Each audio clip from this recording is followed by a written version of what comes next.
Hello पिला माने भाषा साहित्यर यह शिक्षण कार्यक्रम को मो मधुआप तरफ समस्त को स्वागत करुछि। पिला माने पूर्व क्लास रे आमे नवम श्रेणी साहित्य बहिर शेष कविता माटीर मनीष कविताटीर किछि पद विषय आमे आलोचना करिथिले। चलो से पद विषय टिके आमे जानि नबा। प्रथमे आमे कविंक विषय टिके जानिबा। कवि होचंती राधामोहन गणनायक एवं जन्मग्रहण करचंती 1911 मसीह रे एवं तांकर मृत्यु हेची 2000 मसीह रे एवं से जने होचंती मानववादी कवि। चलो पिला माने आमे पूर्वाभास जानिबा एवं जहा आलोचना करिथिले पूर्व क्लास रे से विषय रे आमे टिके देखि नबा। पाचिला धानर सुमधुर बास्ना दिगंत व्यापी उपलब्ध होइथाय। ग्राम्य परिवेश मनमुग्धकर अटे। किशोर अवस्था पान करिथिबा आखु रस अमृत सहित समान। कृषक प्राणर मंगलमय लंगल द्वारा कृषि क्षेत्र शस्य श्यामला होइथाय। जंत्र द्वारा विमोहित मनीषर हृदय माटीर मनीष परी कोमल न होई कलकारखानार लौह इस्पात परी टाण और निष्ठुर होई जाइछि। चलो पिला माने आज जहा पाठ करबा एवं तार मुख्य धारणा विषय आमे देखि नबा। जंत्रर चतुर्पार्श्व मरण चितार अग्नि प्रज्वलित हेउछि।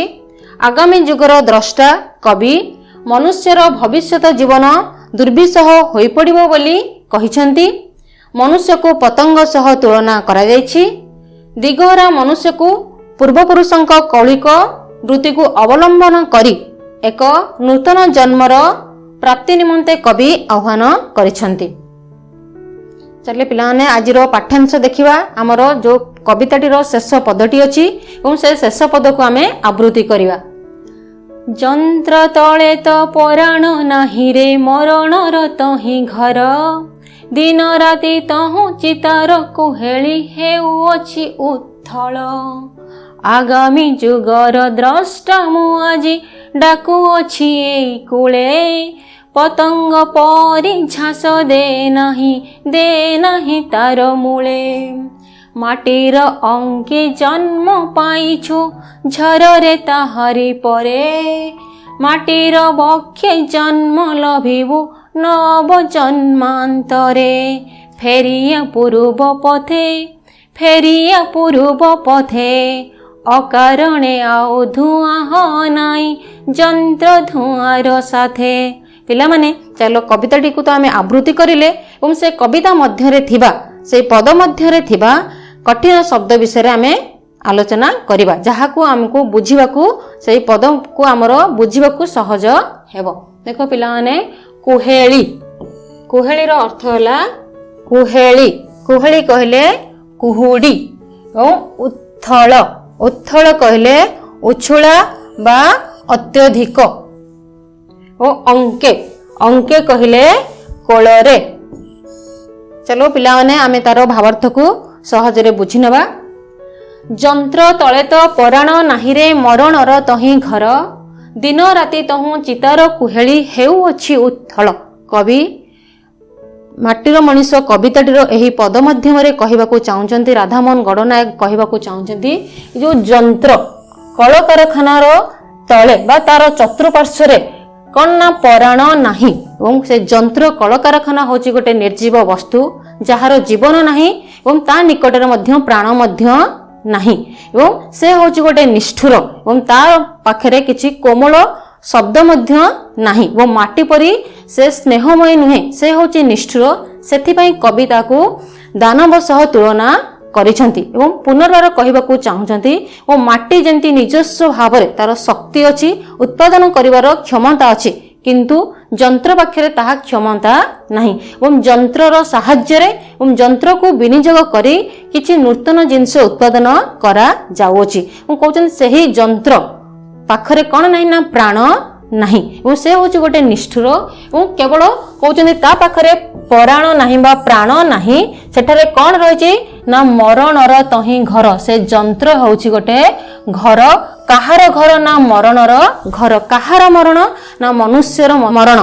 क्यों मनुष्य ना जो मनुष्य माटीर मनीष निजर माटी मार कोल को भूली जाई निजर कृषि कार्य को पादरे आड़े दे जंत्र सभ्यता को निजको जंत्र सभ्यता को आदरिकी ଏବଂ ତାର ମନ୍ତ୍ର ମୁଗ୍ଧ ଦ୍ୱାରା ବିମୋହିତ ହୋଇ ଏବଂ କଳକାରଖାନା को निर्भर करुछि सेठारे कौन रही ना मरण रही कौन ना दिन राति तह चितार कुहेली हेउअछि उथल और सदा सर्वदा और समय गोटे गोटे अवधि जोटा कि दिन राति और सदा सर्वदा सेठारे कौन होछि ना चितार कुहेली चिता कहले कौन ना आमर जुई मरणर जुई एवं से मरणर जुई सदा सर्वदा कौन होछि ना उथल अवस्थार कुहेली अवस्थार उच्छलित होछि एवं जहा कि कौन ना जंत्र कलकारखानार जंत्र मध्य जेतेले प्रबल घर्षण होछि एवं तार चतुर्पार्श्व लेलियान शिखा प्रज्वलित होछि एवं से लेलियान शिखा को कवि कहवाकू चाहूचंती से होची कौन ना मनुष्यर चित्ताग्नि बा मनुष्यर जुई एवं से कलकारखानार तल को कहउचंती तार चतुर्पार्श्व को कहउचंती कौन ना मरणर घर आगामी जुगर द्रष्टा मु आज डाकू अछि एई कोले पतंग परि झास दे नाही तार मूले कवि कहउचंती मु होची आगामी जुगर द्रष्टा तोर भविष्यत जीवन कौन हेबो मु जानी पारुची तू जो जंत्र उपरे निर्भर करुछु और से जंत्र द्वारा तोर आगामी जीवन तोर भविष्यत दुर्विषह हो जीवो और तू विभिन्न रोग रे आक्रांत हो जीवो और अकाल तोर जीवन को तू हराई बसिबु और मु तते निवेदन करुची और तते मु आह्वान करुची तते अनुरोध करुची और से जंत्रर विपरीत पार्श्व रे मु अछि और मु तते कौन करुची ना तार मूल को से माटीमार कूल रे रही कि मु तते स्वागत करुची तू फेरी आसे तोर माटीमार कोल को फेरी आसे एवं तोर जो कौलिक वृत्ति को तू आपणेई ने एवं पतंग परि झास दे नाही तार मूले एवं तू पतंग सदृश तू पतंग जेमिति निजर जीवन को अकारण रे अग्नि द्वारा झास देउछि तू मध्य जानिछु से जंत्रर चतुर्पार्श्व तोर मृत्यु अछि किंतु अकारण रे तोर मृत्यु सेठारे तू तो जीवन को तू बलि दे नाही मो पतंग सदृश तू सेठारे से लेलियान शिखरे तो जीवन को ढाली दे नाही तोर अमूल्य जीवन को तू सेठारे ढाली दे नाही मो माटीर अंके जन्म पाइछु झररे ताहारी परे कवि कहबाकू चाहउचंती तोर जन्म होछि माटी रे एवं तोर मृत्यु मध्य घटिबो माटी रे एवं तू से जंत्र सभ्यतारे तोर जीवन को बितेई दे नाही एवं सेठारे तो जीवन को विलुप्त करे नाही एवं केउठारे ना जेउठारे तू जन्म होइछो सेई ठारे तू झरी जा सेई ठारे तू लोटी पड़े तोर जीवन को सेई ठारे ही तू निर्वाह करे एवं माटीर बक्षे जन्म लभिबो नव जन्मांतरे एवं फेरी आसे एवं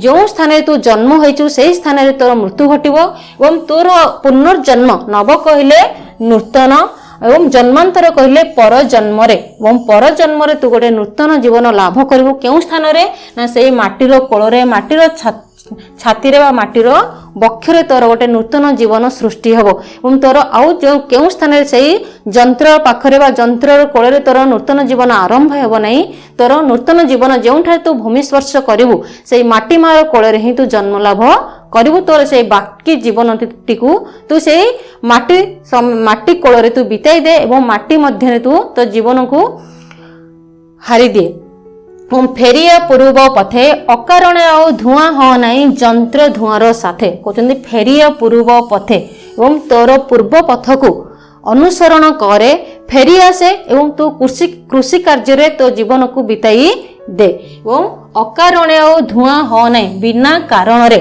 जेमती जंत्र रु धुआं बाहरुची आकाश रे महाकाश रे जेमती धुआं विलुप्त हो जाउची एवं तार कोनोसी सत्ता रहु नहीं एवं सेमिति तू धुआं सदृश तोर जीवन को मध्य से जंत्र धुआं संगे तू बिताई दे नहीं पिला माने आमे तो कविताटीर भावार्थ को बुझिले चलो आमे संक्षेप रे तार भावार्थ को टिके देखि नबा कलकारखानार चतुर्पार्श्व रे प्रज्वलित अग्निशिखारे मनुष्य जीवन निश्चित भाव रे लीन होई जीवो पतंग सदृश मनुष्य स्व इच्छारे निजर अमूल्य जीवन को जंत्र निकट रे झास न देवा निमंते आगामी जुगर द्रष्टा कवि निजर कौलिक एवं पारंपरिक वृत्ति को आपणेबा पई आह्वान करुछंती जंत्रर प्रदूषित धुआं रे मनुष्यर जीवन को दुर्विषह न करी जंत्रर क्षतिकारक परिणाम विषय रे चेतावनी देवा सह माटीमार कोଳରେ जन्म जन्मांतर पाई बितेଇବା निमंते कवि पुनर्बार आह्वान एवं अनुरोध करुछंती पिलाने आमे तो कविताटीर से जो गोटे पद थिला आमे से विषय रे आलोचना कले और से पद मध्यरे कौन प्रश्न रही से विषय टिके आमे देखिनवा। देखो प्रश्न 1 प्रश्न गुड़िकर उत्तर गोटे शब्द रे दियो। एवं प्रथम प्रश्न होची मरणर घर बोली कवि काहाकू सूचाई छंती काहाकू सूचाउ छंती आमे पूर्व रे आलोचना कले ना जंत्र तळे बा जंत्र तळकू मरणर घर बोली कवि सूचाउ छंती।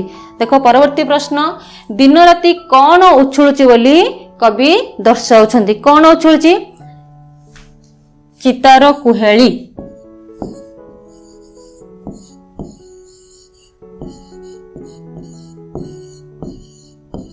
चितार कुहेली। देखो पिलाने परवर्ती प्रश्न मनुष्यर पुनर्जन्म केउठारे घटिबो ना से माटी मार कोଳରେ माटी मार कोଳରେ।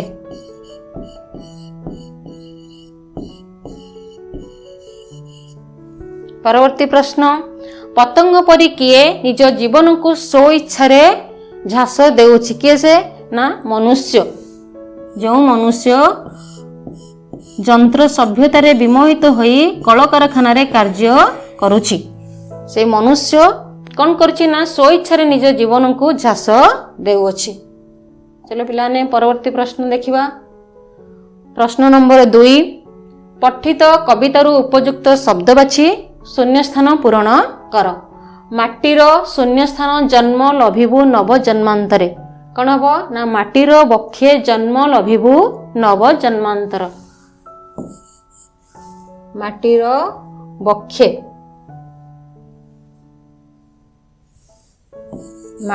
बक्षे जन्म लभिबु नव जन्मांतर। परवर्ती प्रश्न आगामी जुगर शून्य स्थान मु आज डाकू अछि एई कूले कौन हो पिलाने कुह ना आगामी जुगर द्रष्टा मु आज डाकू अछि एई कूले आगामी जुगर द्रष्टा। परवर्ती प्रश्न जंत्र तळे तो पराण नाही रे शून्य स्थान तही घर कौन हो पिलाने कुह ना जंत्र तळे तो पराण नाही रे मरणर तही घर मरणर तही घर। पिलाने परवर्ती प्रश्न देखिए प्रश्न नंबर 3 गोटे लेखाएं प्रतिशब्द लेख। माटीर प्रतिशब्द कौन हम कुह मृत्तिका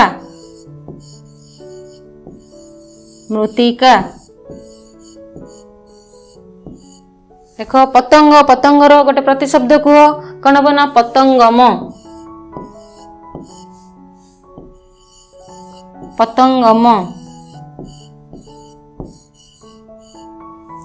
दिनर गोटे प्रतिशब्द कुह कौन हम दिबा किंबा दिवस